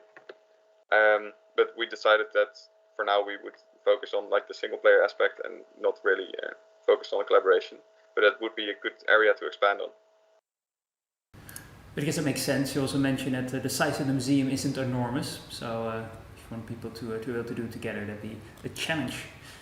Is there any final question in the chat, or can we move on, Simon? No, I think we can move on for now, but if there are any questions, just leave them in the chat, and of course the team can respond through text there as well. Indeed. Thank you so much for your presentation and making sure that all the questions that were asked have been answered. And I will see you again at the end of the live stream in the main room, the final Q&A. So see you then. And until then, we are going to listen to the final team, right? Hidden Places. Hidden Places. So enjoy.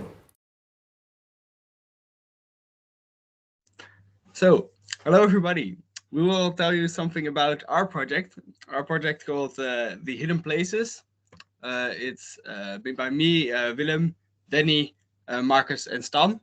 So we've divided our content into a few sub-content. So first we will tell you about the project in general. Then we will talk you about the target audience, they in the project, our website that we've made, and do what's next. Yes, thank you, Berend. Okay, so the website we've made is part of the Hidden Places project, which is a project by Utrecht University in cooperation with Landschap Erfgoed Utrecht, a national park Heuvelrug Utrecht, and 50 secondary schools in the province of Utrecht. So the aim of the project is to bring back the history of several hidden places in the surroundings of Utrecht in a creative and appealing way.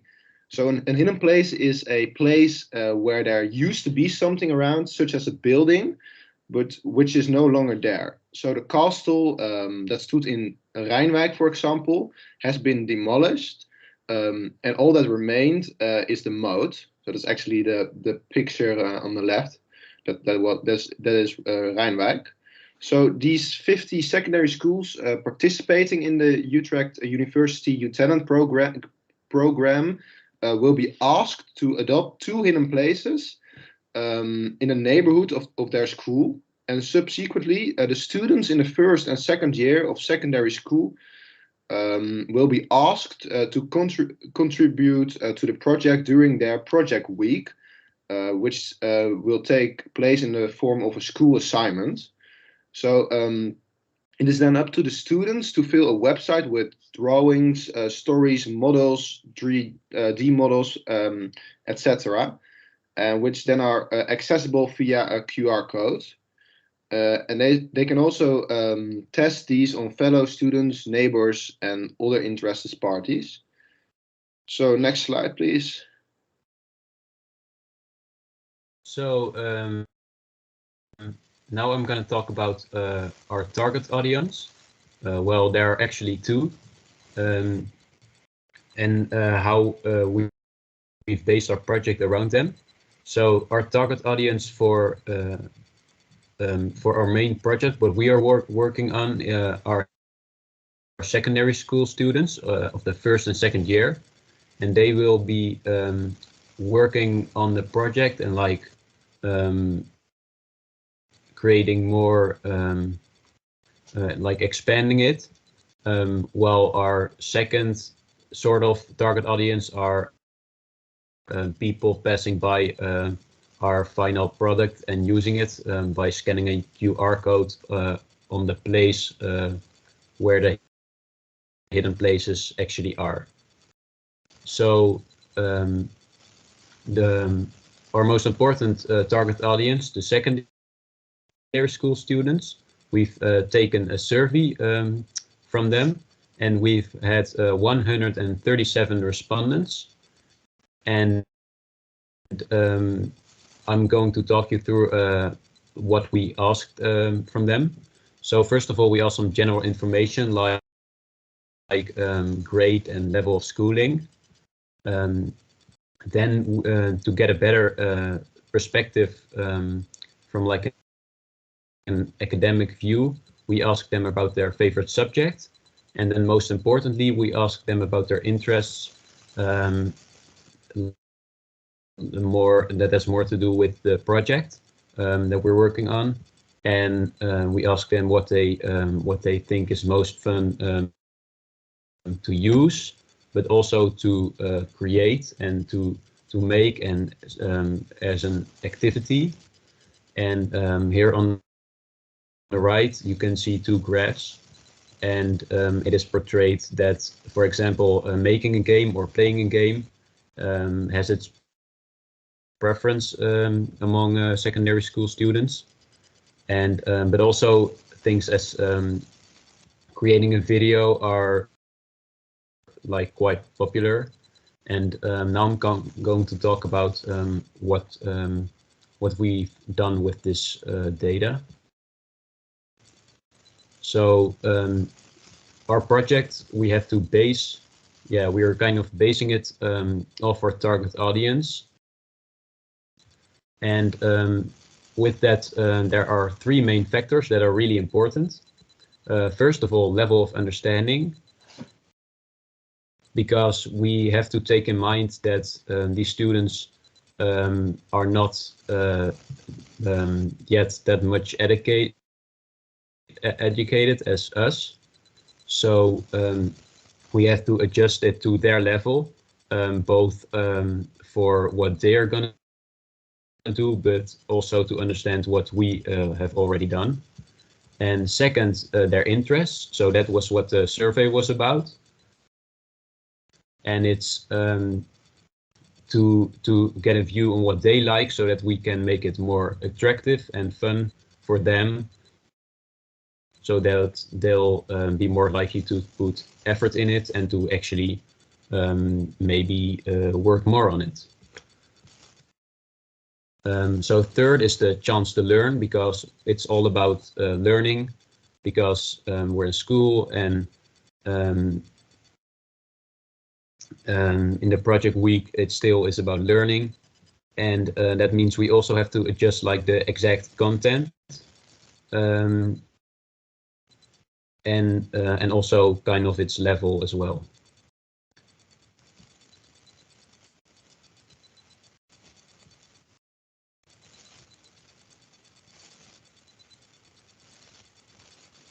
So for our target audience, a day a day in which they make the project will start off with a visit from the mobile time machine.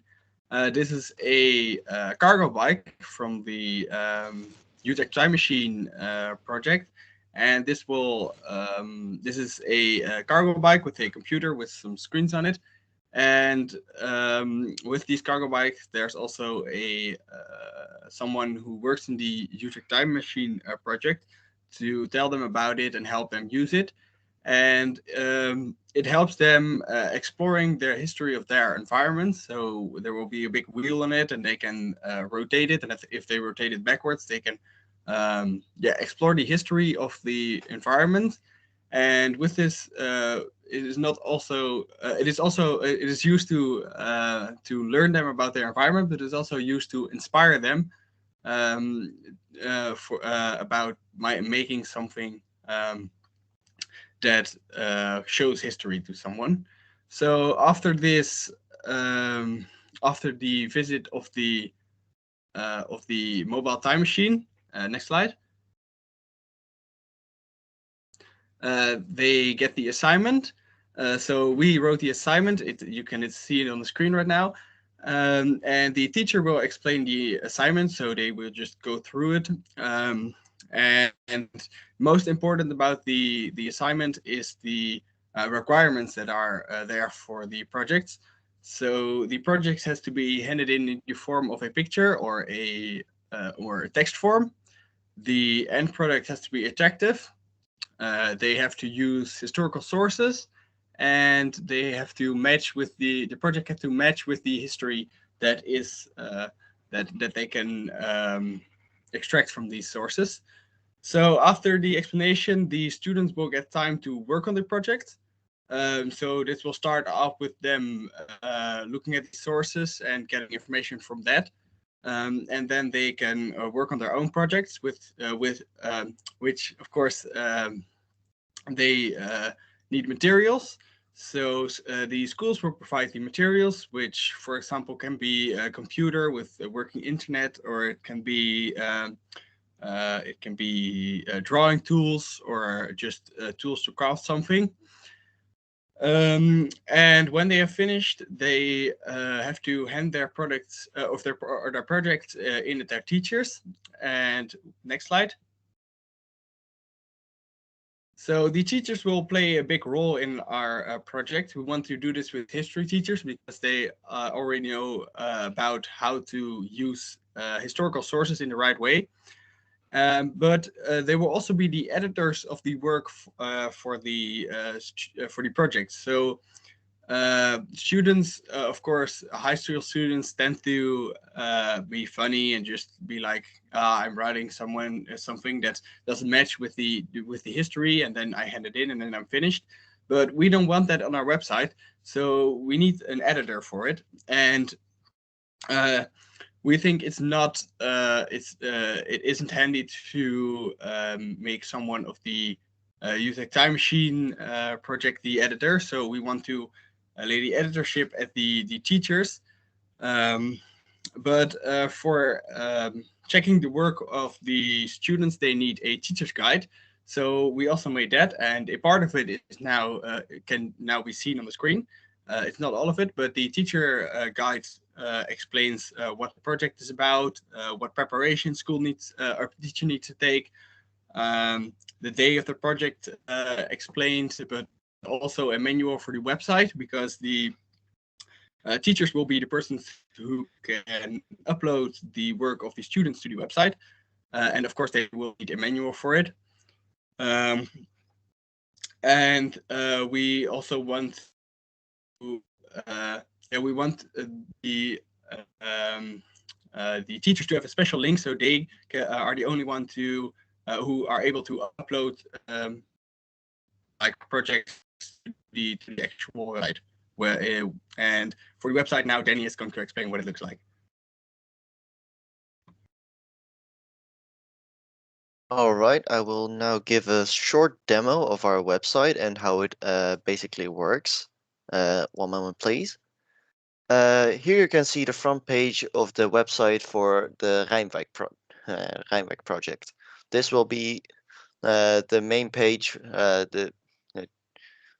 the pupils of the Bril will see in this example. There are two routes you could take in viewing this website. You could view it as a student trying to upload something, or you could view it as if you were a bypasser seeing the QR code and scanning it in the wild. If you were a bypasser and you want to see what this site has to offer, there are a few places you could go to. If you want to learn more about this project, you could go to the Info About Hidden Places tab. This will give you a short summary about what is being done on this website and why it is being done. It also has a reference to the other website linking to the project version for the school Het Nieuw Lyceum in Bilthoven, which has the Vrouwklooster. So when the bypasser has read this and is interested in seeing more, they could go to the gallery tab and go to one of the different galleries. For example, the drawing gallery has, for example, a picture of Rijnwijk from the Utrecht archives, another picture from Rijnwijk from the Utrecht archives, with a small description underneath every photo. There are also different galleries. For example, this is a gallery for the stories the pupils write, with each one having a button to go to the separate places. This is pretty much exactly the same for the version for the Vrouwenklooster. It just has a different skin.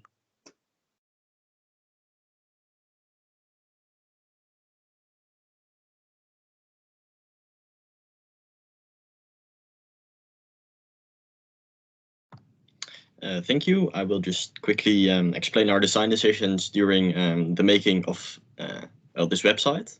And I'll start things off with the elephant in the room. It's in Dutch, while this course itself is in English. We decided to do this because our target audience, of course, being secondary school pupils, will do this project entirely in Dutch. So Dutch made the most sense.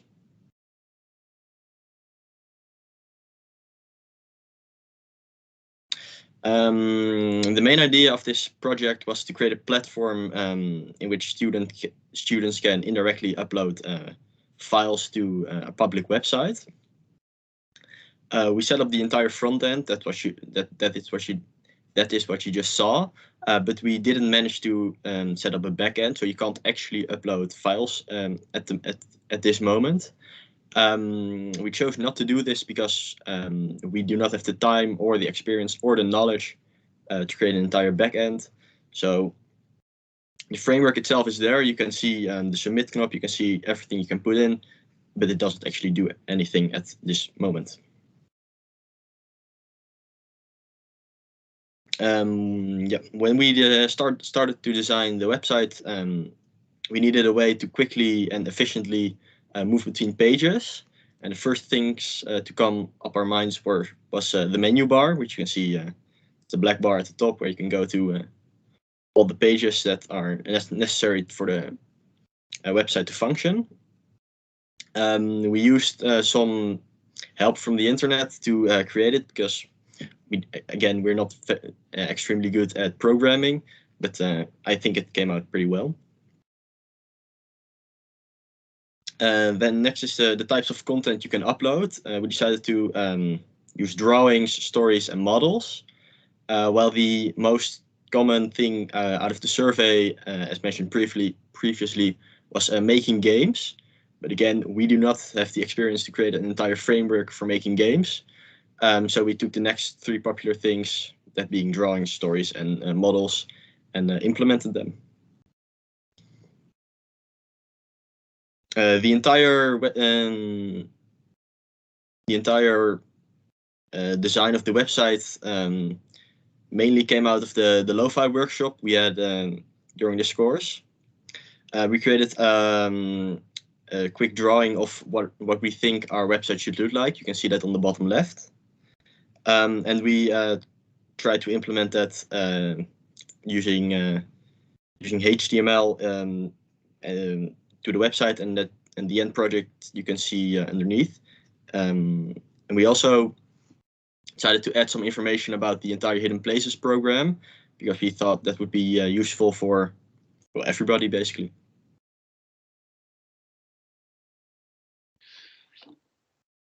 Okay, to conclude this presentation, I will talk a bit about the suggestions for development and some things we will do. We'll have to do. So what needs to be done before we can speak of actually of a successful project? So we now have made a prototype site, but to have a final project, a product, some things need to be added and changed. So the most essential part that needs to be added, and Willem talked about that already, but what needs to be added to our website is the backend of the website, which is not yet implemented now. So students now cannot add their information about a hidden place to the site, which is of course pretty essential. Secondly, we need to be sure of the pitfalls and weaknesses of our project, and to find out what could be improved, we should also test this project with a group of students. And finally, we need many more hidden places, because we now only have 2 hidden places for 2 schools, so 1 per school. And the ultimate goal is that 50 schools can participate in this project. Next slide, please. So what's next, and what we will do to finish this prototype project? We will make a report on the decisions we've made and the design process. And also we will investigate whether this project is feasible at our secondary school, the Brill. We are now consulting with the history teachers to see if our project can be implemented in the project week for the first and second graders. So that are the 2 things that we will still have to work on. So that actually was the end of our presentation.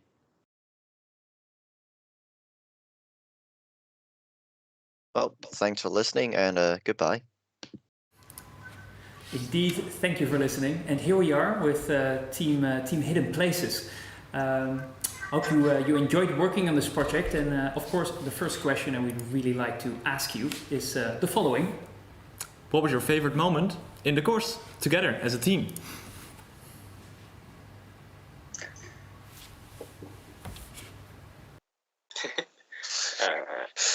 You can go. So we as a group really liked the first day in which we went to Zuilen and really got a feeling for for us it was really special because we had our first meet with a university course thing, because we are not familiar with it.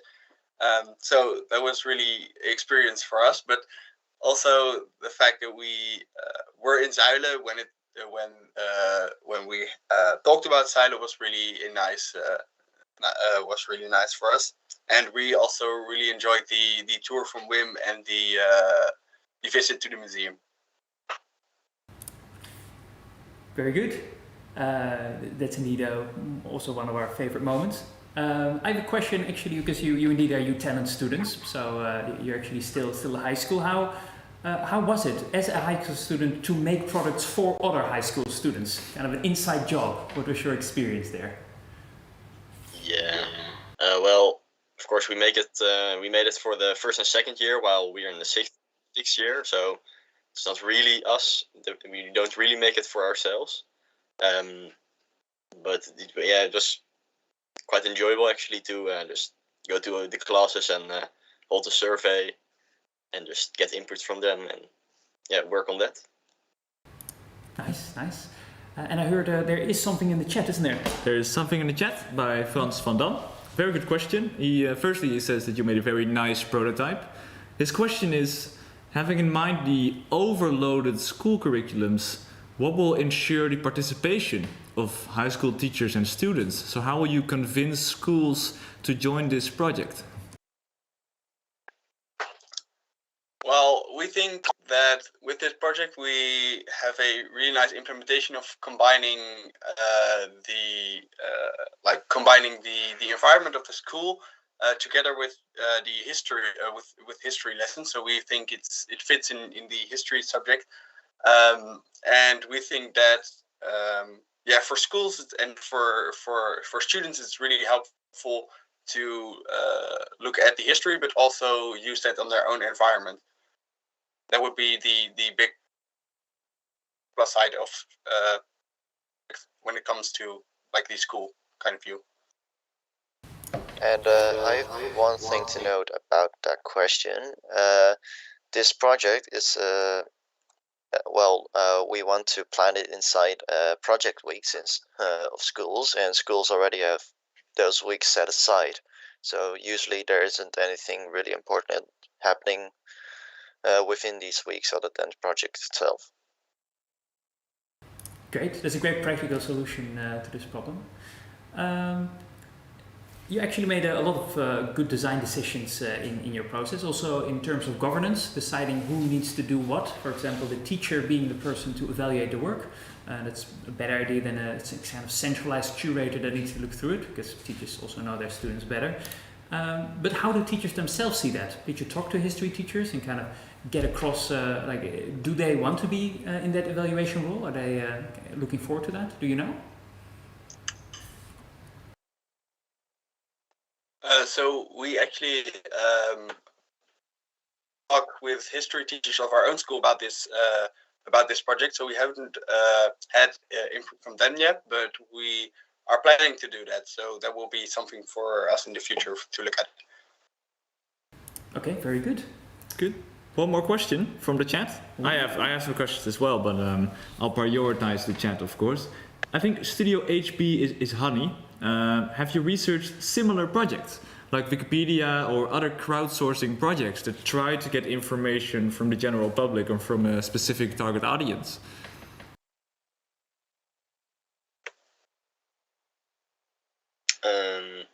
No.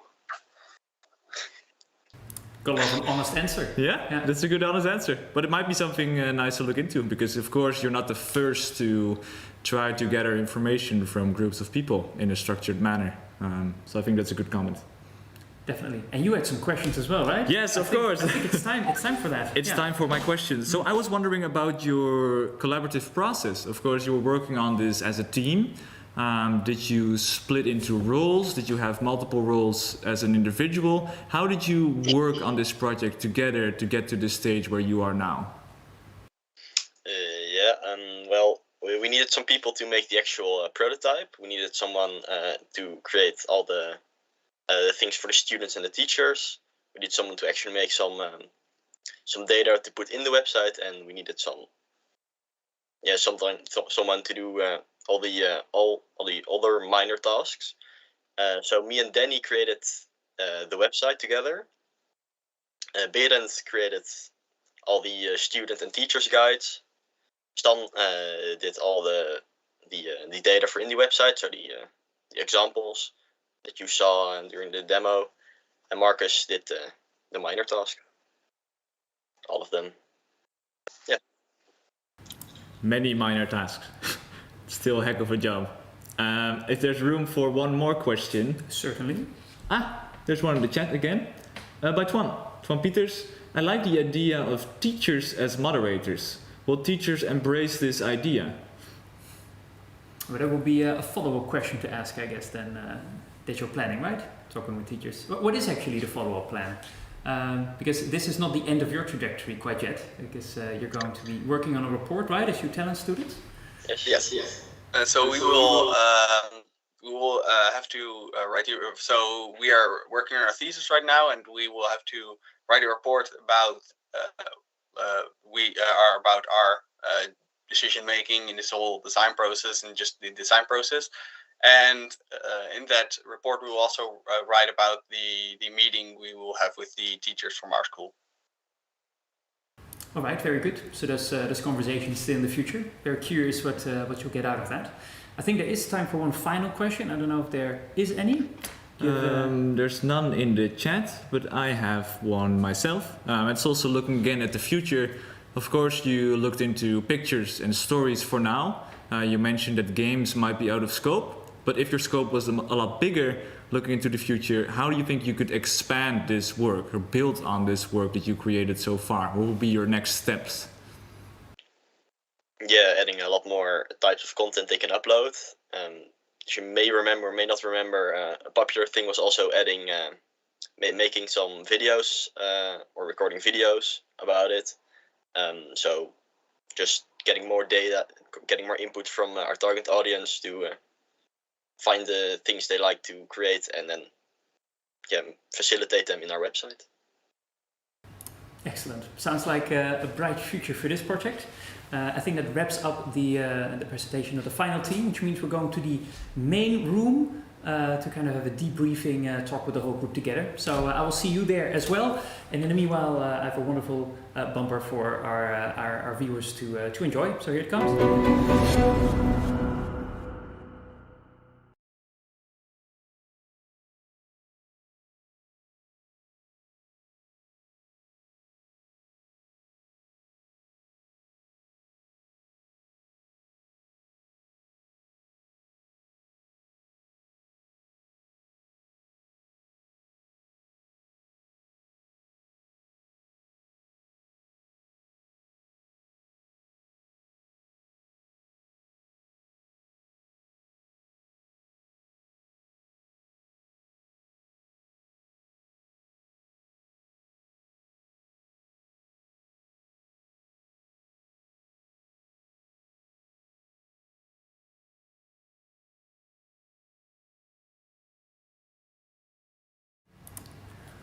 All right.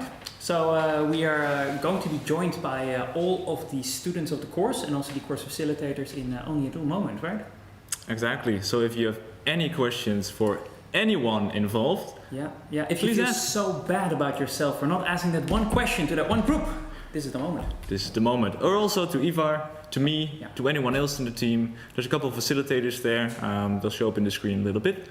Please use the chat to your advantage. This is the moment to learn a little bit about the behind the scenes of this course, how we did this, why we did this, why we care, etc. So it'd be nice to have a fruitful discussion with you together. Absolutely, but first we need to fix a wrong.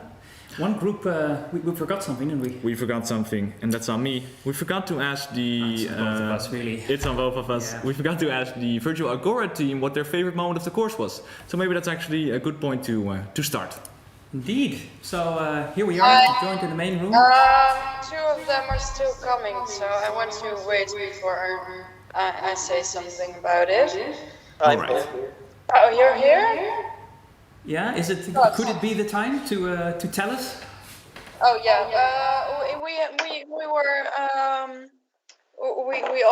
we all thought of the same moment, and it was after working together. We were very tired, and then we played ping pong, and it got very intense, and it was really fun. It's indeed definitely the kind of types that experiences that stick. Yeah, very nice to hear. Thank you so much. Let's. Are there any questions in the chat already? Not yet. Otherwise, that's always great. In this position, we can just throw questions at the other facilitators, right? For example, I see the face of Shaheen there. Shaheen, could you tell us a bit how you experienced this course from the position of instructor? How I experienced this course. I mean, the most obvious, I think, or like the answer that comes to my mind first is that this year we had a lot more people, of course. But we certainly didn't have less ideas. And the sheer breadth of your work is truly amazing. I feel like there's no linear sort of relation between the amount of people and the amount of ideas you get. It feels exponential to me in a way. If you look at the breadth and depth of the stuff you guys have done. It was a lot of fun work together. I have spoken a lot more people than I usually do to. I've spoken to a lot of others whom I wasn't facilitating per se. And that also helped a lot with, I guess, with facilitating and helping people out too. So I think that was really the most fun part for me to sort of do and experience. Great, definitely can connect to that experience. I think you as well. Agreed. Tessa, how did you experience the course? Are there any memorable moments that you're like, wow, that's going to stick from this iteration of the course? Yeah, I think it was a great iteration, and it was really nice to see again how in the beginning some students weren't exactly sure what they were going to do, and that now just a few years later there's all these products, and yeah, it's so nice to see that growth and also to notice how everyone really found their way. So that was really fun.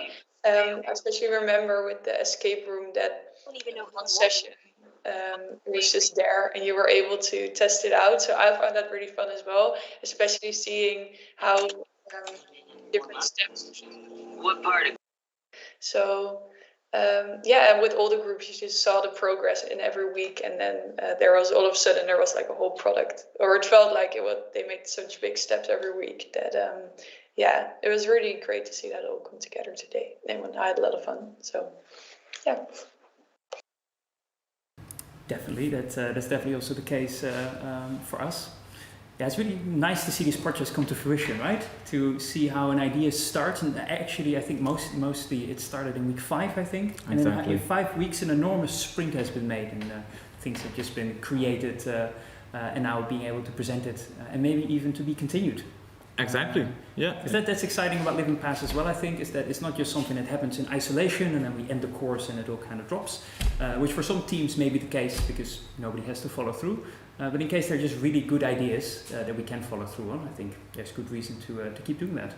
Yeah, there's both the collaborative aspect, of course, but also the personal learning journey. And that's something we didn't really discuss here because we're presenting the final prototypes.